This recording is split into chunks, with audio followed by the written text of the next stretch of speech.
Praise the Lord. இயேசுவின் ரத்தம் ஜெயம். தினமும் இயேசு நிகழ்ச்சிக்கு உங்களை கர்த்தராகிய இயேசு கிறிஸ்துவின் நாமத்தில் வரவேற்கிறேன். செய்தியின் தலைப்பு, ஜாக்கிரதை உள்ளவருடைய கை ஆளுகை செய்யும். ஆதார வசனம் யோவான் 6:44. என்னை அனுப்பின பிதா ஒருவனை இழுத்து கொள்ளாவிட்டால் அவன் என்னிடத்தில் வரமாட்டான். தேவ அழைப்பு பெற்றவர்களே, பிதாவிடம் செல்வதற்கு இயேசுதான் வழி, வேறு வழி இல்லை. அவருடைய சிலுவை மரணம், உயிர்த்தெழுந்தது, இதுதான் நமக்கு பாதை, ஜீவ பாதை, ஜீவ வழி. இருந்தும் பிதா தனது அன்பின் கயிர்களால் நம்மை கட்டி இழுத்து கொண்டார். எது சரியான வழியோ தம்மை அடைவதற்கு அந்த வழியில், இயேசுவின் வழியில் நம்மை வைத்தார். ஆவியானவர் ஆலோசனை கொடுத்தார், அறிக்கை செய்ய உதவி செய்தார், பாவ அறிக்கை செய்ய உதவி செய்தார். நமக்குள் அவர் விதைத்திருந்த விசுவாசத்தினாலே தேவ கிருபை கொண்டு நாம் ரட்சிக்கப்பட்டோம். ரோமர் 10:9-10, எபேசியர் 2:8. எந்த பாஸ்டரோ எந்த மனிதர்களோ நம்மை இழுத்து கொள்ளவில்லை. சர்வத்தையும் படைத்த தேவனே நம்மை முன் குறித்து அறிந்து அழைத்து நீதிமான்களாய் மாற்றி மகிமைப்படுத்தி வருகிறார். எத்தனையோ கோடிப்போர் லட்சம் பேர் நம்மை சுற்றி இருக்கையில் நம்மை தனது அன்பின் கயிறுகளால் கட்டி இழுத்து கொண்டதற்கு காரணம் என்ன? எனக்கு தெரியவில்லை. பரலோகம் போகும்போது அவரிடம் நேரடியாகவே கேட்கலாம். தற்போது இதன் மேன்மையை அறிந்து புரிந்திருக்கிறோமா? இந்த ரட்சிப்பின் மேன்மையை எப்போதாவது நம்ம யோசித்தது உண்டா? எத்தனையோ காரியங்களை, வேண்டாத காரியங்களை யோசிக்கிறோம், தியானிக்கிறோம். இந்த பரம அழைப்பை யோசிக்கிறோமா? அப்படி யோசித்திருந்தால் நம்மை பற்றிய மதிப்பு கூடியிருக்கும், நமக்கே கூடியிருக்கும். நம்மை நாமே உயர்வாக மேன்மையாக எண்ணி இருப்போம், நிமிர்ந்து நின்றிருப்போம், பயப்படாமல் இருந்திருப்போம். அப்படி மேன்மையாக எண்ணும்போது கீழ்த்தரமான காரியங்கள் ஈடுபட மாட்டோம். ஏன்? நாம் யாருடைய பிள்ளை? அந்த நினைவு வர வேண்டும். தேவையில்லாத பேச்சு பேசும்போது, செயலும்போது, நினைக்கும்போது, ஐயோ நான் யாருடைய பிள்ளை, அந்த நினைவு வந்த உடனே இவைகளெல்லாம் ஓடி போய்விடும். கவனக்குறைவாக இருக்க மாட்டோம். மேன்மக்களே. அப்படி மேன்மைக்குரிய வேலையே சிந்திப்போம். கர்த்தர் சொல்கிறார், கேளுங்கள், நான் மேம்பாடான காரியங்களை பேசுவேன் என்கிறார். நம் தகப்பன் மேன்மைக்கும் மகிமைக்கும் உரியவர். அவருடைய பிள்ளைகளும் நாமும் அப்படித்தான் இருக்க வேண்டும். ஒரு வீட்டு வேலைக்கு வைத்துக்கொள்வதனால் கூட விசாரிக்கிறார்கள், ஒரு இன்டர்வியூ மாதிரி செய்கிறார்கள். விசாவிற்கு இன்டர்வியூ உண்டு. எந்த வேலையோ, வாடகைக்கு போகிறோமோ அல்லது தினப்படி வேலையோ எதுவோ, விசாரணை இல்லாமல், இன்டர்வியூ இல்லாமல் செலக்ட் ஆவதில்லை, கொடுப்பதில்லை, தேர்ந்தெடுப்பதில்லை. திருடப் போகிறவன் கூட தன்னை கூட்டாளியாக சேர்த்துக்கொள்கிற முன் அனுபவம் உண்டா என்று கேட்கிறார். இப்படி இருக்கும் இந்த உலகத்தில் அந்த ஒப்பற்ற தேவ ராஜ்யத்தின் பிள்ளையாக, பிரஜையாக எடுத்துக்கொள்வதற்கு கர்த்தர் எந்த இன்டர்வியூ வைத்தார்? எந்த தகுதியை பார்த்தார்? சொல்லுங்கள். இந்த கல் ஆகாது என்று தள்ளப்பட்டு குப்பையோடு கிடக்கிறதே, இது எனக்கு வேண்டும் என்று எடுத்தார் நம்மைத்தான். சிறியவனை புழுதியிலிருந்தும் எளியவனை குப்பையிலிருந்து உயர்த்துகிறார். நாம் தான், நம்மை பற்றித்தான் வசனம் சொல்லுகிறார். ராஜாக்களோடும் பிரபுக்களோடும் அமரச் செய்தார். நீங்களும் நானும் பொருளாதாரத்தில், அந்தஸ்தில், அழகில், ஞானத்தில் குறைவுள்ளவர்களாக இருக்கலாம். ஆனால் பாரபட்சமற்ற தேவன் நம்மை தரம் பிரித்து உட்கார வைக்காமல் தேவ ராஜ்யத்தில் ராஜாக்களோடு பிரபுக்களோடு உட்கார வைத்தார். நம்முடைய அந்தஸ்தின் மகிமையை சற்று நினைத்து பாருங்கள். 2 சாமுவேல் 9:7 வாசித்து பாருங்கள். யோனத்தான், சவுலுடைய குடும்பம் எல்லாம் யுத்தத்தில் அழிக்கப்பட்டு விட்டது. சவுலுடைய மகன் யோனத்தான், அவனுடைய குடும்பமே அழிந்து விட்டது.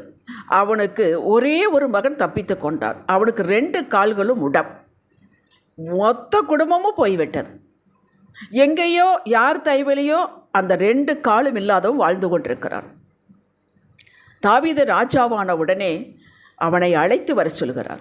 தன்னோடு அரண்மனையிலே ராஜகுமாரர்கள், பிரதானிகள், மந்திரிகள், ஏன் ராஜாவாகிய தாவீதோடு அமர்ந்து அப்பம் புசிக்கும் சிலாக்கியத்தை கொடுத்தார். யோனத்தானின் நிமித்தம். இதை காட்டிலும் மேன்மையை நமக்கு கொடுத்திருக்கிறார் கர்த்தர். நாமோ இந்த அழிந்து போகிற உலக பிரகாரமான ஆசீர்வாதத்திற்கே வாழ்நாள் எல்லாம் அலைந்து திரிகிறோம், ஜெபிக்கிறோம், கிடைக்காவிட்டால் முறுமுறுக்கிறோம், சலித்து கொள்கிறோம். சபைக்கு செல்வதை, வேதம் வாசிப்பதை, ஜெபிப்பதை, ஆராதனை செய்வதை குறைத்து கூட செய்கிறோம். கர்த்தர் வேண்டாம் என்றதை விரும்பி கையில் எடுக்கிறோம். ஏன்? ரிலாக்ஸுக்காக. பதில் என்ன? Mood out. பதில், நாம் யார்? எங்கே அமர்ந்திருக்கிறோம்? யாரோடு பேசி கொண்டிருக்கிறோம்? இதை மறந்து விடுகிறோம். இல்லை என்றால் அசட்டை செய்கிறோம். இது கர்த்தரை வேதனைப்படுத்துகிறது. நம்முடைய மதிப்பு என்ன என்பதை முதலில் நாம் உணர வேண்டும். நாம் யாருடைய பிள்ளை? அமர்ந்து ஜெபிக்கிறோமே, அப்படி என்றால் என்ன? கர்த்தரோடு பேசுகிறோம், இயேசுவோடு பேசுகிறோம், இயேசு நம்மோடு பேசுகிறார். இது நல்ல உதாரணம் சாலமோன். 1 ராஜாக்கள் 3ஆம் அதிகாரத்தில் 12, 13 வசனங்கள் வாசியுங்கள். 1 ராஜாக்கள் 11ஆம் அதிகாரம் 9வது வசனத்தை வாசியுங்கள். 2 விசை சாலமோனுக்கு தரிசனமாகிறார் கர்த்தர். முதல் விசை தரிசனமாகி அவன் கேட்டார், என்னை கேள், நான் கொடுப்பேன் என்றால், எனக்கு ஞானம் என்று கேட்டால் அது கர்த்தருக்கு பிரியமாக இருந்தது. கேட்டதையும் கொடுத்தார், கேளாத மகிமையும் கொடுத்தார். அவன் அற்புதமாக ஞானவானாக இருந்தான். அவனுடைய ஞானத்தை குறித்து உலகமெங்க பரப்பப்பட்டது, வந்தார்கள் பார்ப்பதற்கு கேட்பதற்கு. 3000 நீதிமொழிகள் எழுதினானா, ஆனால் 30 தான் கொடுக்கப்பட்டிருக்குது வேதத்தில். அப்பேற்பட்ட ஞானவான் கொஞ்ச காலம் ஆன உடனே தன்னுடைய மகிமை பெருக பெருக செய்யக்கூடாத காரியத்தை செய்தான். அண்டத்தில் பக்கத்தில் இருக்கிற நாடுகள் அந்நிய ஜனங்களோடு பெண் எடுத்தான். ஏராளமான மனைவிகள். அவர்கள் தங்களுடைய நாட்டின் ஒரு பகுதி சீர்வரிசையாக கொண்டு வந்தார்கள். ராஜ்யம் பெருகிற்று. அதே சமயத்தில் அவர்கள் தெய்வங்களையும் கொண்டு வந்தார்கள். அதற்கு இவன் என்ன பண்ணினான்? மேடை கட்டினான், தூபாராதனை செய்தான். அது ஆண்டவருக்கு எவ்வளவு வேதனையாக இருக்க யோசித்து பாருங்கள். அவனுடைய மகிமை பெருகும்போது தான் வந்த இடத்தை மறந்து விட்டான். ஆனால் அதே சமயத்தில் பவுல் சொல்கிறார் பாருங்கள், 1 கொரிந்தியர் 10:23 உங்களுக்காக நான் வாசிக்கிறேன். எல்லாவற்றையும் அனுபவிக்க எனக்கு அதிகாரம் உண்டு, ஆகிலும் எல்லாம் தகுதியிராது.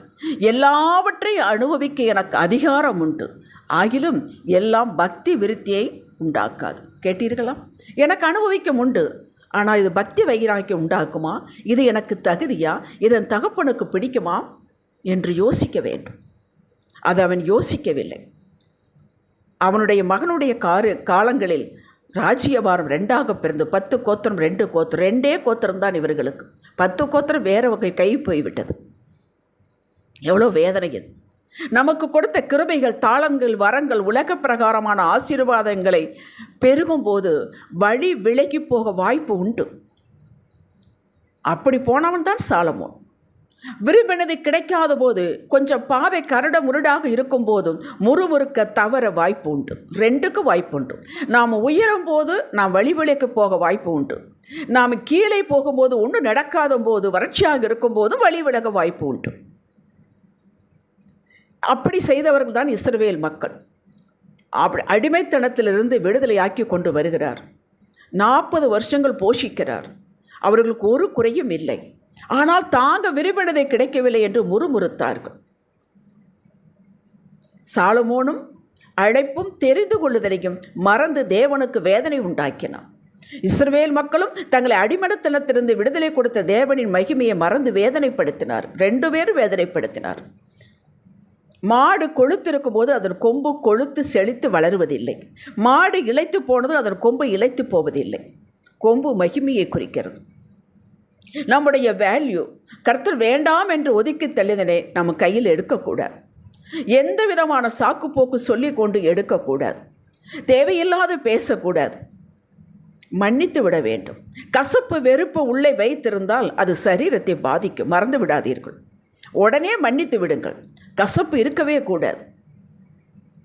உங்களையும் அடியாளையும் அழைத்தவர் உண்மையுள்ளவர். அவர் நம்மை வாழ்ந்திருக்கும் போது சரி, தாழ்ந்திருக்கும் போது சரி, நமது வழி, பேச்சு, வேல்யூ எப்படி இருக்கு என்பதை கவனிக்கிறார்.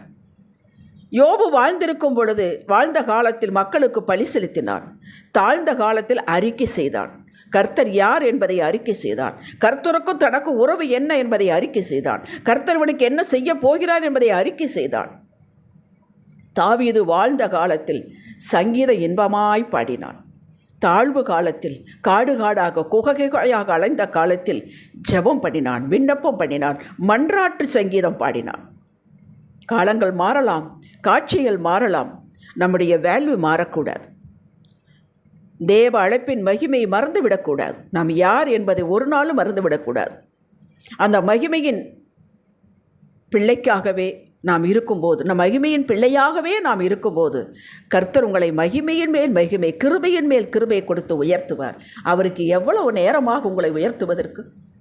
இந்த இக்கட்டான காரியத்திலிருந்து விடுதலை கொடுப்பதற்கு அவருக்கு எவ்வளவு நேரமாகும்? செங்கடலை பிளந்தவர் அல்லவா? யோர்தானை தண்ணீரை கட்டி வைத்தவர் அல்லவா?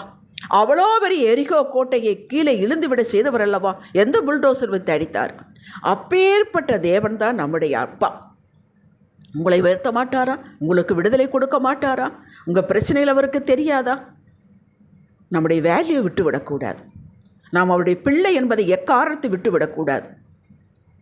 நீங்கள் ஜாக்கிரதையாக இருந்து உங்களை காத்து கொண்டபடியால் உங்களுக்கு ஆளுகை தருவார். நீங்கள் ஆளுகை செய்வீர்கள்.